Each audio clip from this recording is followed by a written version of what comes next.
अब मैं रिएक्ट करने वाली हूँ ऑन बाबा बागेश्वर फरिश्ता या फ्रॉड बाय आरजे रौनक। इसके पहले भी मैंने बागेश्वर बाबा पे रिएक्ट किया था ठग लाइफ पे और उस पे आप लोगों ने बहुत सारा प्यार दिया। तो लेट्स सी इस वीडियो में क्या है exactly. So before I start, hello ना Monali Nayka, welcome to my channel रखने वाली मोना।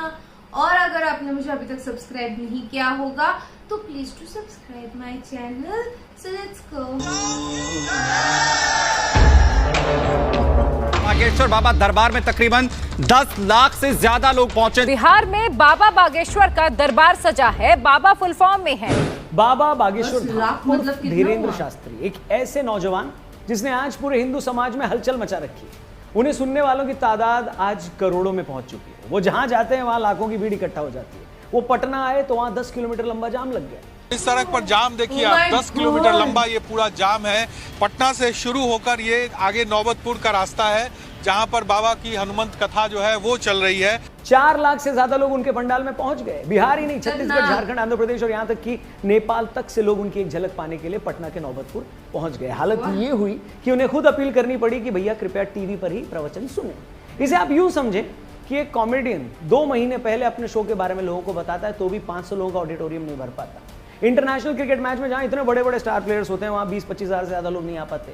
एक पॉलिटिशियन जिसके पास धन बल बाहुबल सब होता है उसे भी अपनी रैलियों में भीड़ इकट्ठा करने के लिए लोगों को पैसे बांटने पड़ते हैं। और यहाँ 26 साल के एक कथावाचक को सुनने 4-5 लाख लोग आ रहे हैं। वो लोगों से हाथ जोड़कर गुजारिश कर रहा है कि भगवान के लिए अब और लोग ना आए, हम और लोगों को एडजस्ट नहीं कर सकते। ऐसे में आप ये समझ सकते हैं कि लोगों की नजर में उस नौजवान का क्या स्थान है, उसकी दीवानगी क्या होगी, उसे लेकर क्या जुनून होगा। इस सब के बावजूद ऐसे बहुत सारे लोग हैं जो कहते हैं कि पंडित धीरेन्द्र शास्त्री फ्रॉड हैं, धोखेबाज हैं और लोगों को बुद्धू बनाते हैं।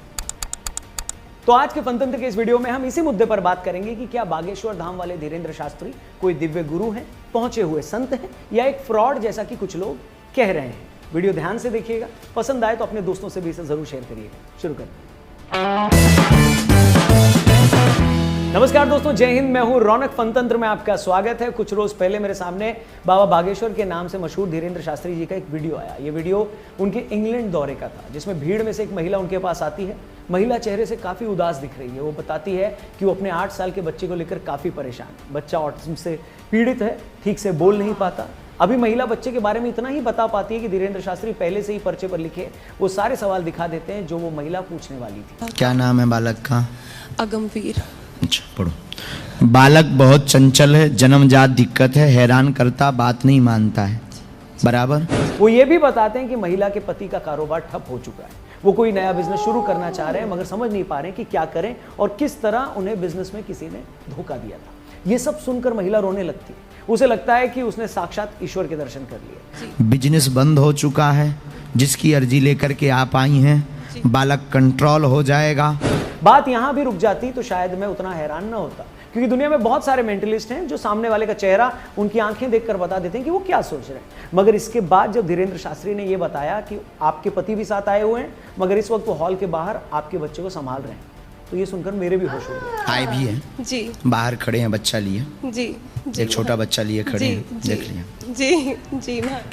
उसके बाद उन्होंने चंद सेकंड ध्यान लगाया और ये बताया कि आपके घर पर एक गुरु की तस्वीर लगी है मगर वो चटक गई है, उसे आप हटा दें। ये सुनकर वो महिला और उसकी मां श्रद्धा में रोने लगी। आपके यहाँ कोई गुरु का चित्र रखा है?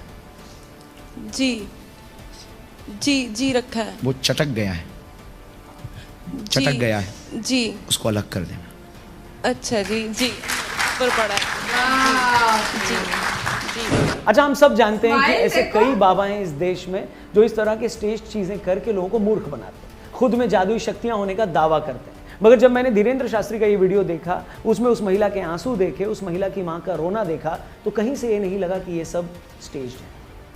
इसी तरह के एक और वीडियो में जो ऐसी घटनाओं को नाटक बताते हैं, धीरेन्द्र शास्त्री ने पहले से कागज पर लिखकर कुछ सवाल रखे और वहां बैठे एक पत्रकार को कहा कि वो पूरे पंडाल में जिसे चाहे बुला ले, यहां मैंने जो सवाल लिखे हैं वो उसी के होंगे। पहले हम पर्चा बना के रखेंगे और आप जिसको बहन जी लेकर आएंगे उसी का पर्चा ये निकलेगा। आप समझ रहे हैं? पहले से सवाल लिखे गए हैं और फिर उस आदमी को ढूंढ कर लाने के लिए कहा गया है जिसके वो सवाल हैं। इसके बाद जिस शख्स को सामने लाया गया उसने ये कहा कि हाँ, यही सब सवाल मेरे मन में थे। आपके मन में 2 प्रश्न हैं। बालक का प्रश्न है, कृपा होगी, चल नहीं पाता, स्वास्थ्य ठीक नहीं, नसें टेढ़ी हैं, धन की तंगी भी बनी, वो ठीक हो जाएगा, दिव्यांश स्वस्थ होगा, आशीर्वाद है। पर्चा बोलिए। अच्छा, ऐसे एक नहीं दसियों वीडियोस यूट्यूब पर भरे पड़े हैं जिसमें आप बागेश्वर बाबा के चमत्कार देख सकते हैं। अब ये चमत्कार हैं, धीरेन्द्र शास्त्री जी की दिव्य शक्तियां हैं या कोई सुपर पावर है, मेरे लिए उस पर कमेंट करना पॉसिबल नहीं है। मगर इतना मैं जरूर कह सकता हूं कि उनके इसी रूप की वजह से, कथा वाचन के उनके अंदाज की वजह से, उनके विचारों की वजह से उनकी लोकप्रियता आज इस लेवल पर पहुंची, इस लेवल पर जहां शायद कोई नहीं पहुंचा। मगर जी हाँ, जैसे कि हर कहानी में एक मगर होता है, यहां भी कई मगर हैं। मगर इस सब के बावजूद धीरेन्द्र शास्त्री जी कई लोगों को फूटी आंख नहीं सुहा रहे। वो उन्हें फ्रॉड, पाखंडी और न जाने क्या क्या कह रहे हैं। और अगर आप मुझसे पूछें तो मैं कहूंगा कि मुझे अभी तक समझ में नहीं आ रहा है कि धीरेन्द्र शास्त्री के आलोचकों की असल परेशानी आखिर है क्या। अभी वो पटना आने वाले थे तो तेज प्रताप यादव ने कहा कि वो हिंदू मुस्लिम करेंगे तो मैं उन्हें एयरपोर्ट से ही भगा दूंगा। अगर बागेश्वर बाबा हिंदू मुसलमान भाई को लड़वाने के लिए आ रहे हैं तो मैं उनका विरोध करूंगा, उनको एयरपोर्ट पर घेराव मैं करने का काम करूंगा। आरजेडी के स्टेट प्रेसिडेंट ने कहा कि धीरेन्द्र शास्त्री को जेल में डाल देना चाहिए। इससे पहले यही लोग उन्हें देशद्रोही और ढोंगी तक बता चुके हैं। इनका कहना है कि धीरेन्द्र शास्त्री के पास कोई जादुई शक्तियां नहीं है, ये तो बस ट्रिक है। देखिए, सबसे पहली बात तो ये कि धीरेन्द्र शास्त्री एक कथावाचक है। वो 12 साल की उम्र से कथावाचन कर रहे हैं। चूंकि वो बुंदेलखंड से हैं तो वो बुंदेल और बुंदेली मिक्स हिंदी में अपने प्रवचन करते हैं। बहुत भारी भरकम भाषा की बजाय बहुत आसान जबान में बात करते हैं जिसे आम आदमी भी समझ पाए। अब कोई कथावाचक आसान जबान में, लोगों की जबान में थोड़ी मस्ती के साथ अगर उन्हें अपने धर्म के बारे में शिक्षित कर रहा है तो इसमें प्रॉब्लम क्या है।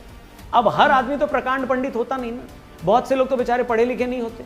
ये वो लोग हैं जो अपने धर्म के बारे में जानने के लिए, लाइफ को लेकर समझ पैदा करने के लिए कोई बड़ी बड़ी किताबें भी नहीं पढ़ सकते। इन्हें आप ये नहीं बोल सकते ना भैया जाओ और जेम्स क्लियर की एटॉमिक हैबिट्स पढ़ लो या मार्क मैनसन की किताबें पढ़ लो। अब ऐसे लाखों करोड़ों लोग अगर धीरेन्द्र शास्त्री जैसे कथावाचकों के कार्यक्रम के जरिए अगर अपने धर्म को जान रहे हैं, उनकी बातें सुनकर जीवन में कुछ अच्छा करने के लिए इंस्पायर हो रहे हैं, तो किसी को क्या प्रॉब्लम हो सकती है। हमारे हिसाब से बात बदल दी जाए, रोक दिया जाए।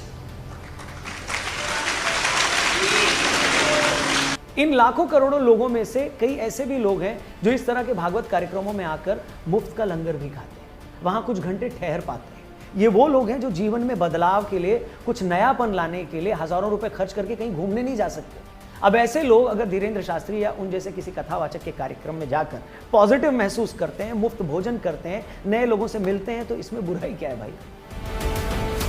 दिव्य शक्ति या अच्छा, कई लोग कहते हैं कि पर्ची में पहले सवाल लिखने का मतलब ये नहीं है कि उनमें कोई दिव्य शक्ति है। मैं कहता हूं चलो नहीं है, लेकिन इससे प्रॉब्लम क्या है।